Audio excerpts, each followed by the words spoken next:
Hello everyone. তো আমরা তিনজনে মানে আমি, আমার প্রতিদেব, আমি আর আমার ছেলে, আমরা তিনজনে মিলে চলে গেছিলাম বীরা হ্যাপি ভ্যালি পার্কে। আমরা ভেবেছি যাই একটু ওয়াটার পার্কে ঘুরে আসি, প্রচণ্ড গরম পড়েছে, একটু বেশ মজা হবে।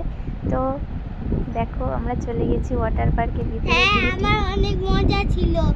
দেখো আমার ছেলে কি খুশি, আমার ছেলে তো আর উঠবেই না, মানে জল পেলে এত খুশি। আমরা প্রচুর মজা করেছি, এই সব রাইডসগুলোতে আমরা উঠেছি।